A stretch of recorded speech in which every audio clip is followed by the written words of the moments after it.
Nenze kintu kingamba na Uganda ekiyinza okuluma President Museveni bazadde b'omwana bano n'ab'enganda bwe balina Museveni okulifuna naye ng'afiiridde omuwala ekyo kiyinza okukola kubanga tewaliyo okufaayo kwonna tewaliyo omulimi gwonna tetukkiriza ekintu kimu tusobola okukozesa politics okutuusa ebintu byonna consultations twasaba mu budde biri mu mateeka tubatulina okukola abantu balina okulaga ekintu kye baagala ekirayirwama abaana abadde batuga okudemokojja tewali kyetagisa kukozesa fujo nakola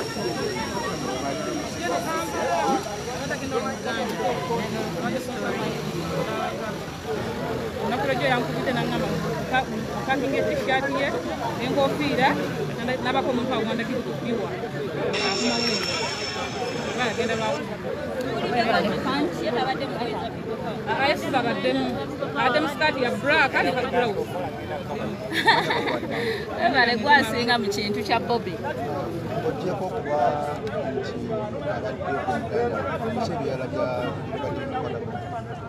ebadde bimukwatako abadde n'abaana babiri omu wa myaka 6 mala wa myaka 4 era abadde ava kutwala baana be essomero libadde ppya nga tanaddiŋŋamba alirayo mukono naye nga abadde nga omuwagizi wa People Power abadde muwagizi wa People Power nnyo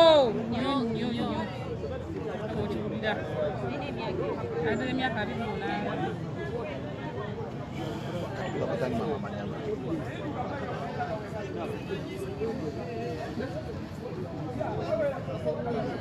manya gange zinalanga kusi oli abadde adda kwono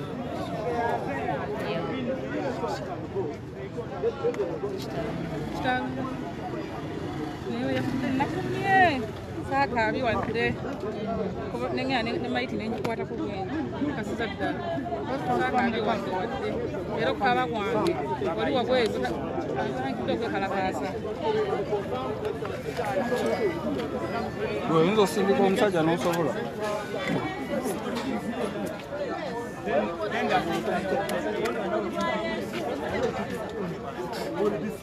They have to get those who have been the rest of us, that's okay. So where is Ababuko? So what about establishing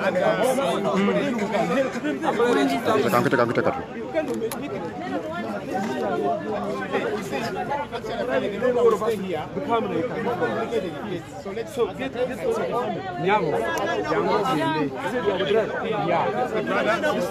and this one. Even this one. Okay, only four. Only four. Only four. And not other people.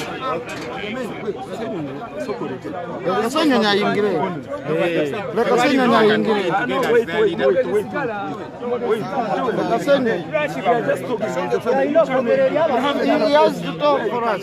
You must go.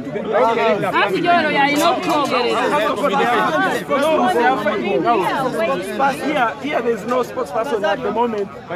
The family will come and family say. Because both of the family. Leka abafamily bagende ne Ssenyonyi ayingira n'atwogerera. Tuli bafamily ffe. Tuli bafamily tuli w'abantu. Tuli bafamily. Abafamily tuyingire.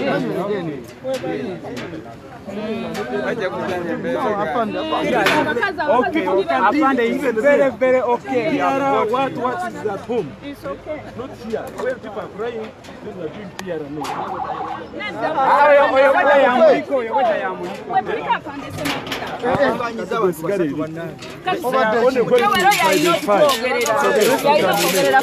so the rest can remain. It's okay? Don't worry. The rest can remain. That's the immediate tenant.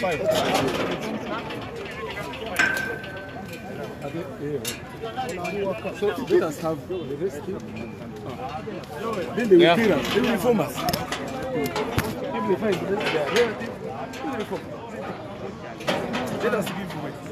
Other official people who are just entering the end. This is not broken. Yes, sir.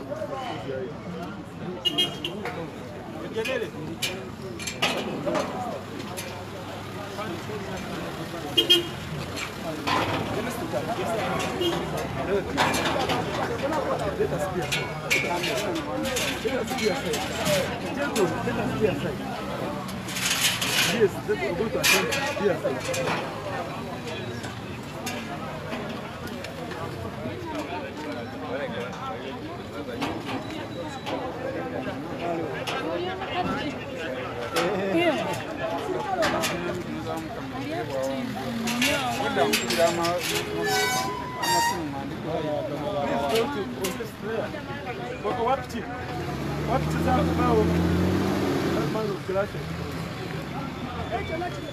that man remove his motorcycle. Officer, you remove your motorcycle, Sebo. Remove your motorcycle. Now they will knock you from there. Then again, you bring problems. You go and put your motorcycle somewhere else.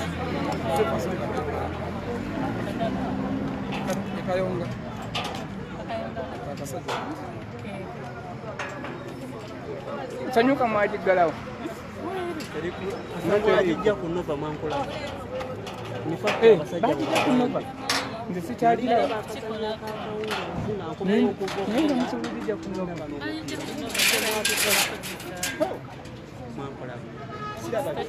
Nze mukyala we yali ayagala nnyo obakala. Naye nga lugenda bagambe enjagaza kye mukyasoze ebiri emmeka alipata.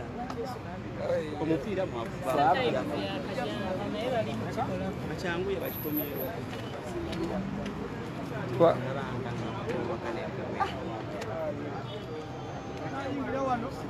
Sikyakulaba natulaba. Nali nkusama kusanyuka okulabako ku ffeesi. Ono. Nze nali mutamanga kusanyuka kulabako okulabako. Ngezaako. Kalisa mu bibiri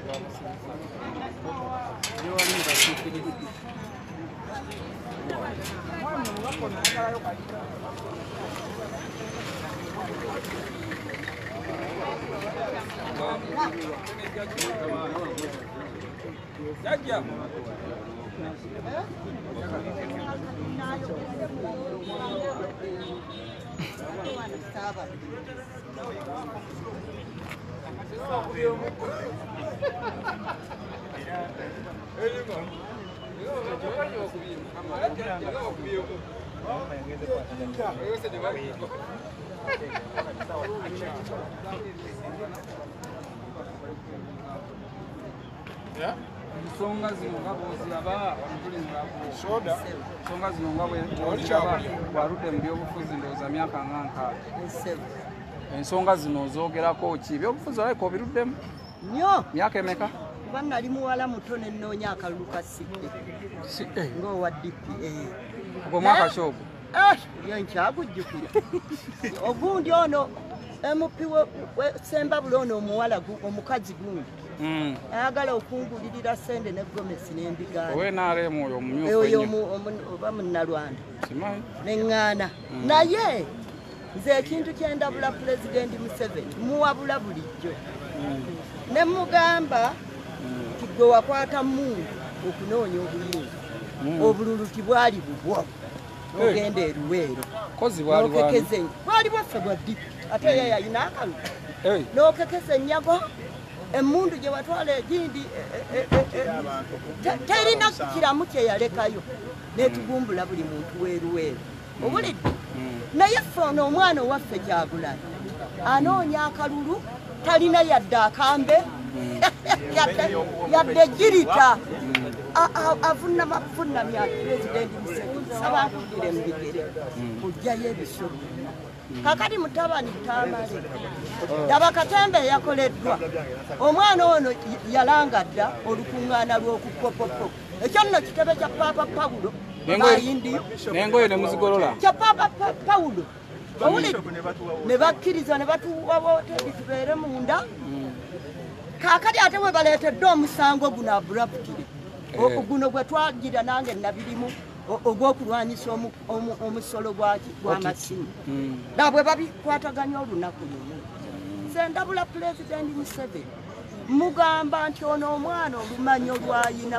gundi Kyagulanyi olulinga nti oba ayina lumanyi oba kiki oba bamalayika bamutambulira mubuulire Bobi Wine obuwagizi gyabujja Bobi Wine azaayimba ennyimba ze bazzukulu kwambabuulire okuva edda azaayimba ennyimba ze nsaba muzzeeyo obutambi buli luyimba lwayimba lukwata ku muntu wa wansi ffe bakifuufu buli luyimba lwayimba lukwata ku muntu wa wansi ffe bakifuufu nga tannaba nakweraliikirira nti ndigenda ndirwanira entebe y'eggwanga ekintu ekyo abantu bw'oba oyina obwongo omwana oyo bwe yalangirira abantu bagambye weewaawe yasaanidde luno olusambye ng'agamba Musisi Jennifer gendeeza ku bukambwe tugambire ku Jennifer omukazi eyamugamba mujjukire omukazi gwe yattira wali mu mwala kugundi wali Electoral Commission ku electoral side awo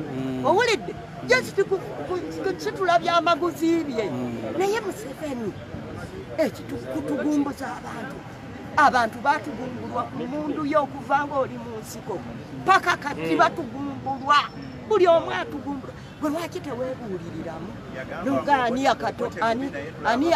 yatonda ani yantonda era balinamula batya okuba nti omwana okugamba obuganda ngenda kupopopo osaawa ebisango ne bigwa bulaputire agenda mu kooti ate yo ne mumukungujja paka wa nze nsaba kubuulirya Bobi Wine fe ekituwagiza Museveni ekituwagiza Kyagulanyi tulaba ffe abantu ba wansi bakifuufu bewanyagululira gundi factory zaffe eza Uganda ezaali mu Uganda ez'obwegassi ezo gundi Coffee Marketing Board kati nagendayo ogirambula erimu emmese zisinga kapa obunene abantu mwe bakolanga emirimu owulidde abaana b'ovunaana amanya biki kati bano ng'abaana abanyinja Bobi yajja bajja kunjaga waliwo omulala tewali mulala abasobola ye yajja bagamba baana baatu bajja kutuuka mu ntebe nze ntuula naye nambuulira ne mukema nze namukema natuula naye miitingi ezi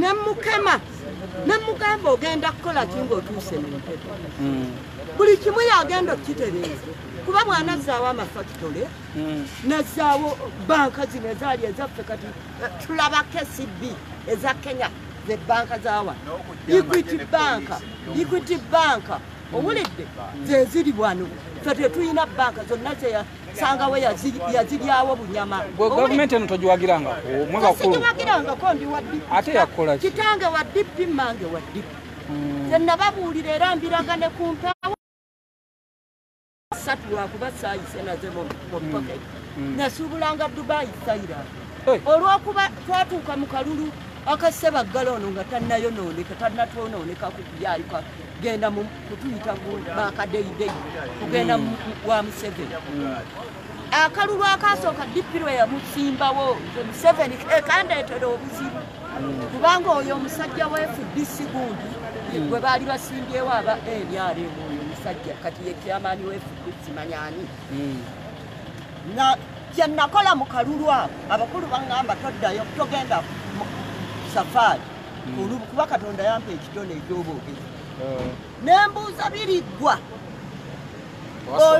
ebibuuzo ebyamufeintinza n'agwa ku ttaka bye byandeetera obuzibu omukazi ng'ofusuula omusajja maama obuuza nakawere nnakku namubuuza ebibuuzo ne bimubula ebyokuddamu n'atuuya n'amatu n'agwa ku ttaka kati olwo babuuzi bantambulirako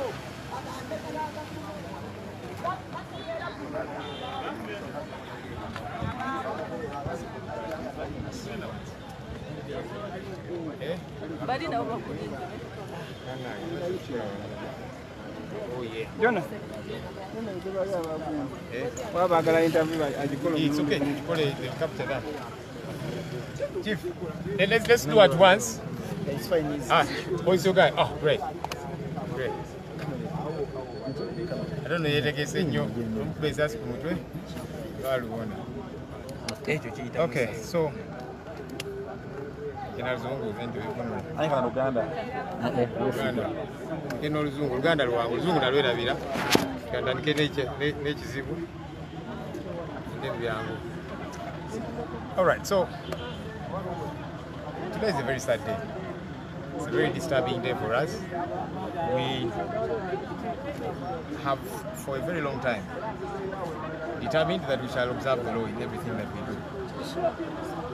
We notified police about our consultations, wrote back and forth letters, and police has been tossing us left, right and center.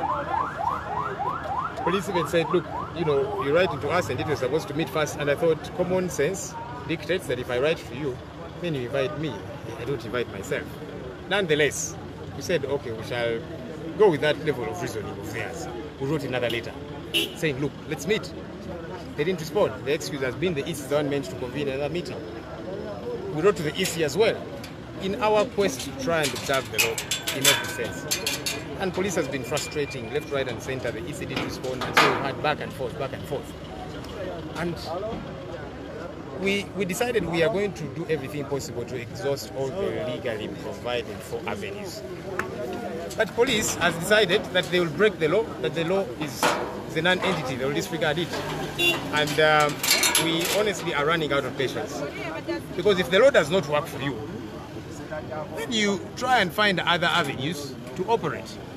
Because now, it's even getting to the point of killing us. They've killed our comrade, Rita Nap-Kenya. She was on a border, headed to court.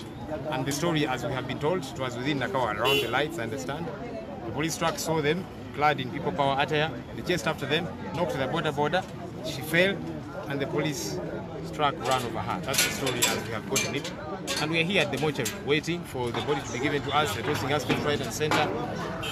Our call, really, to Ugandans is we need to defend our life. Because now it's gotten to the point where they want to take our lives as a way of extinguishing us. We are saying they will not kill all of us. You can be sure of that. They have killed some.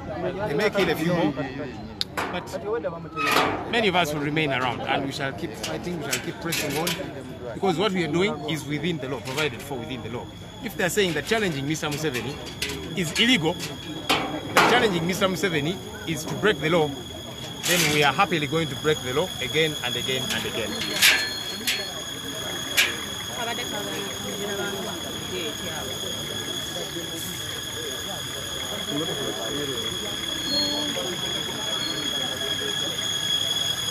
oyagala okutomere naffe nawe ojja kufa.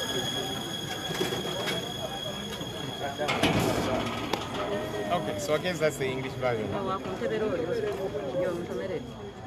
So, Benga People Power, tuzenga tugamba nti tujja kwesigama ku mateeka buli kye tukola nga tukundira amateeka. Polisi twabawandikira amabaluwa nga tubategeeza ku nteekateeka ez'okwebuza ku bannayuganda ne bazenga bo batulaga nti amateeka tegalina mulamwa. N'owandiika amabaluwa ne bagamba tunasooka kutuula, n'owandiika ebbaluwa endala egamba nti kale mutuyite tutuule, naye ne bagivuula ne bagamba ate akakiiko kalina okuyita, akakiiko tukawandikira, nga buli omu abadde atuzunzazunza. Ffe tugamba nti tubadde twagala okukamula amateeka mu buli ngeri, tulabe nti tukoze ekisoboka kyonna mu mateeka.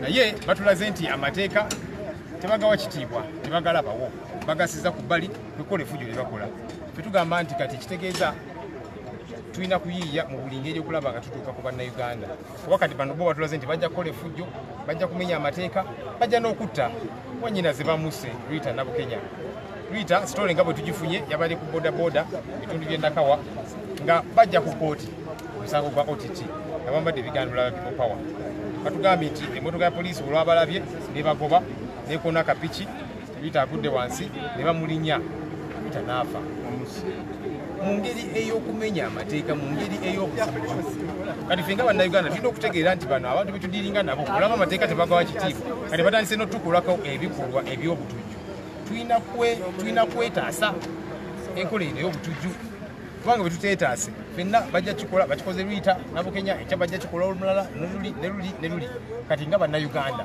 tugamba nti kaseera katuuse twetaase tutaase obulamu ne ssemateeka etukkiriza okutaasa obulamu bwaffe kubanga bunomenya amateeka n'otugaana okutuukirira bannayuganda okubenkuzaako naki kati n'osalawo nti n'obulamu ojja butwala kitegeeza nti eno enkola tujja kukaanya nayo tetujja kukkiriza kufa nga nsenene tugenda kukola ekisoboka kyonna nga bannansi okutaasa obulamu bwaffe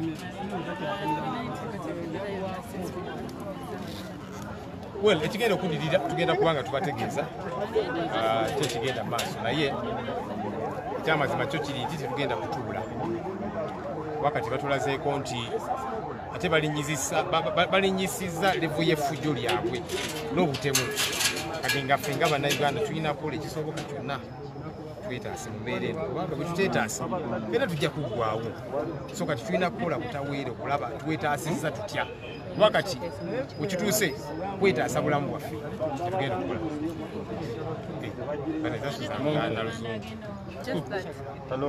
well, like I'm saying, look, that they have pressed us against the wall. You see, when you press the nose, it bleeds. They have pressed the nose, it has bled. Our sister has been killed in a manner so grotesque, pretty much murdered. The story as we've gotten it. They knocked the border on which she was because she was in people power Atayao with her colleagues. She fell on the ground and the police truck ran over her. So the police has decided that this is how they're going to deal with us. We are now going to do everything to save our lives. Because now, it's gotten to that point, like they will do everything possible to extinguish us, to take our lives, if they realize they cannot cajole us or convince us out of the struggle, which we are so convicted about, the struggle for transition. So we now are going to find mechanisms of defending our lives.